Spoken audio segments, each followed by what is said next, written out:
సక్రమంగా నడపండి ఫస్ట్ అంటూ వార్నింగ్ ఇచ్చారు చంద్రబాబు. క్యాప్టివ్ మైన్స్ ఇవ్వండి నెక్స్ట్ అంటూ కౌంటర్ ఇచ్చాయి విపక్షాలు.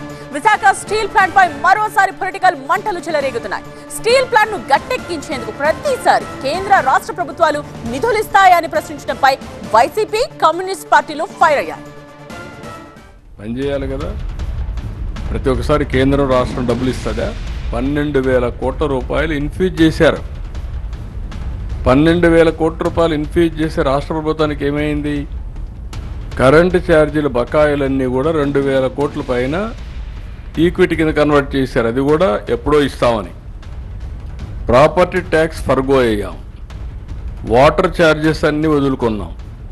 ఇంకొక పక్క సెక్యూరిటీ మనల్నే పెట్టమన్నారు. దేనికి పెడుతున్నాం? ఇవన్నీ ప్లాంట్ వైబిలిటీ తేవడానికే కదా. ఇప్పుడు ఇంకొక ఫ్యాక్టరీ వస్తూ ఉంది, ప్రైవేట్ వాళ్ళు పెడుతున్నారు. వాళ్ళు రేపు రాబోయే రోజు ప్రాఫిట్లో ఉంటుంది. అన్నీ ఎందుకు లాభాలు ఉన్నాయి, ఇక్కడ నష్టం ఎందుకు వస్తూ ఉంది? నేను కూడా 3 నెలలకు ఒకసారి రివ్యూ చేస్తున్నాం.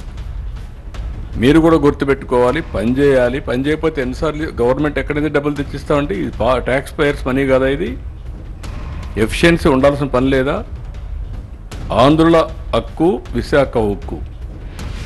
మనం పని చేయకుండా దాన్ని వైట్ ఎలిఫెంట్ మారి పెట్టుకుని కూర్చుంటారు ఇంట్లో. పని చేయించాలి, మనం కూడా పని చేయాలి. కష్టపడక్కర్లేదు.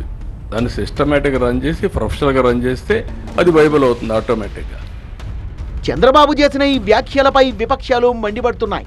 రాజకీయాల కోసం స్టీల్ ప్లాంట్ ను ప్రైవేట్ పరం చేస్తున్నారని విమర్శిస్తున్న వైసీపీ నేతలు కార్మికులపై నింద వేసి సంస్థను ప్రైవేటీకరించాలని చూడటం సరికాదన్నారు.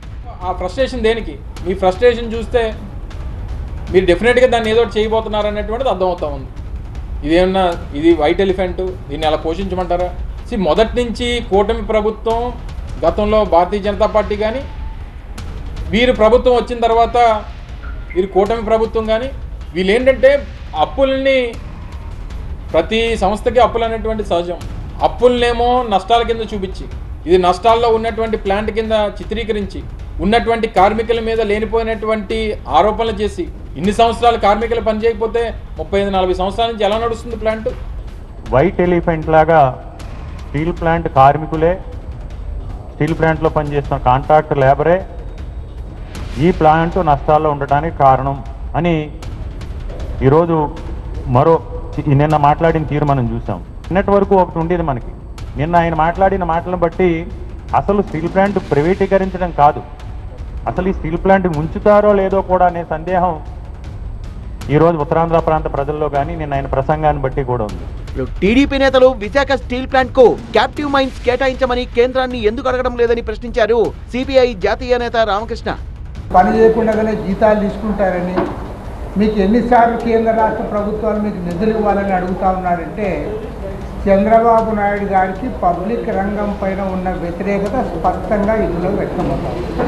పైగా సిగ్గు లేకుండా తెలుగుదేశం పార్టీ పార్లమెంట్ సభ్యులందరూ కూడా కేంద్ర మంత్రి గారి దగ్గరికి వెళ్ళి మిట్టల్ స్టీల్ ఫ్యాక్టరీకి క్యాప్టివ్ మైన్స్ అడుగుతూ ఉన్నారు. విశాఖ స్టీల్ ఫ్యాక్టరీకి మీరు క్యాప్టివ్ మైన్స్ అడగరు, మిట్టల్ స్టీల్ ఫ్యాక్టరీకి క్యాప్టివ్ మైన్స్ అడుగుతారు. పైగా మరి విశాఖ కార్మికులు నిందిస్తూ మీరు మాట్లాడతారు.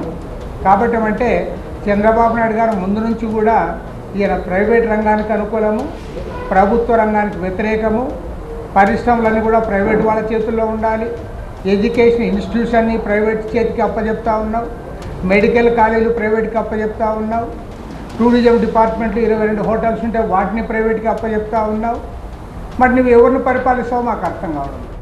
మరోవైపు స్టీల్ ప్లాంట్ ను రక్షించిందే టీడీపీ అంటున్న ఆ పార్టీ నేతలు స్టీల్ ప్లాంట్ విషయంలో చంద్రబాబును తప్పుపట్టడం సరికాదన్నారు.